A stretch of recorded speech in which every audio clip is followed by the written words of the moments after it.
Okay, let's just jump right in. What if you could actually measure intuition? I mean, really measure it. What if there was a physical bridge between the weirdness of quantum physics and the deep mystery of human consciousness?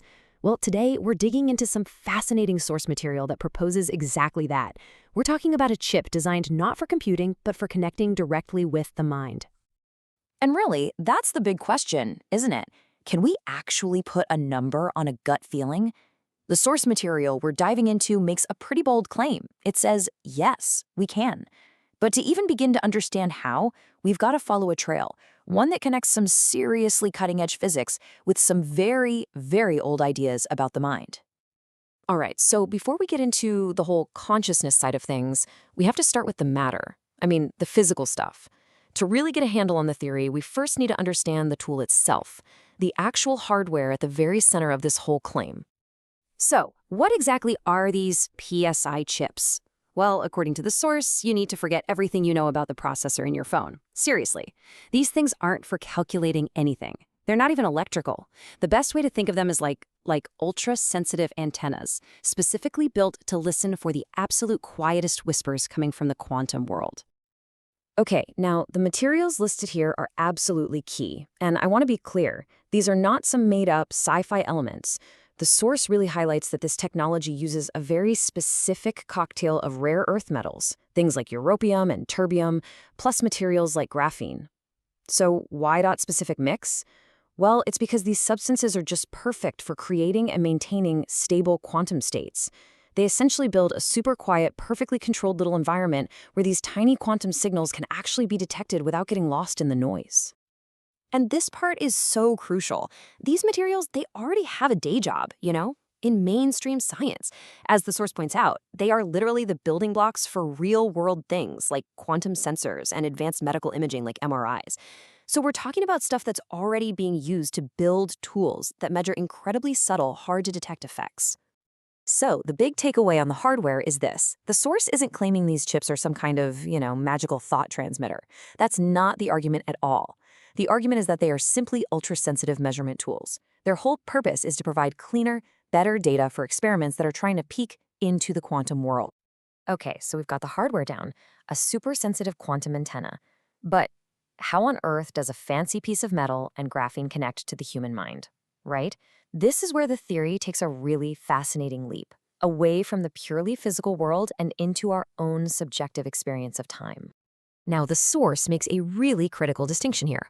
We are not talking about Einstein's time dilation from your high school physics class, the whole near-light speed travel thing, no spaceships required here. Instead, the theory proposes something called internal time dilation. And the best way to think about it is like changing your brain's perceptual frame rate. Like in a video game? The argument is that when our mind and body get into a state of high coherence, we can actually process more frames of information per second, which makes the outside world feel like it's slowing down. And this is where the theory gets really interesting, because it connects this super high-tech concept of an internal clock directly to ideas from ancient wisdom traditions. We're talking way back. So think about it.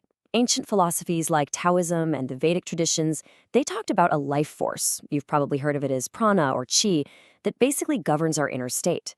Well, the source material draws a direct line from that ancient concept to this modern idea of mastering one's internal clock. The argument is pretty simple, really. When your inner rhythm is calm and coherent, you achieve a kind of harmony with the world around you. And here's the kicker. According to the source, this isn't just some vague philosophy. This state of internal coherence has actual, measurable, physical signatures. I mean, scientists can literally see it in our brainwave patterns, specifically those alpha-theta states that show up during deep meditation. And they can see it in the rhythm of our heart in a state known as high heart rate variability. It's real data. Okay, deep breath. Let's put all these pieces on the table and see how they fit. We've got the quantum hardware, right? We have the theory of an inner clock, and we have the connection to these ancient meditative states. Now, let's see how the source connects them all into one single complete chain. So here it is, the whole proposed chain of events, from start to finish. Let's just walk through it. It starts with an ancient practice, something like meditation.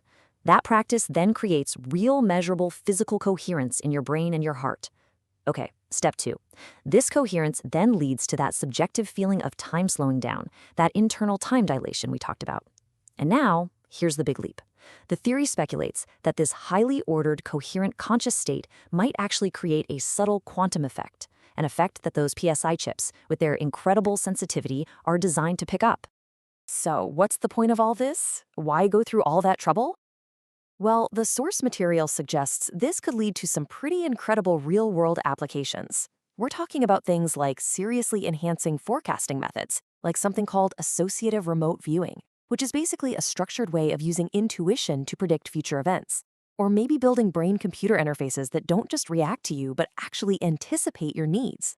The ultimate end goal here is to create technology that can measurably enhance our own natural intuition. All right, so after this wild journey through quantum physics, human physiology, and ancient philosophy, what's the big takeaway? What does this incredibly speculative but fascinating bridge between mind and matter really mean for how we see ourselves and our place in the universe? Well, the ultimate claim from this source material is really this. Consciousness isn't just some mysterious ghost in the machine. The idea is that it's a physical, quantum coherent system. And by learning to control our inner state through things like meditation, the theory suggests we can literally expand our mental bandwidth. We could start perceiving more of reality and maybe, just maybe, even influence it.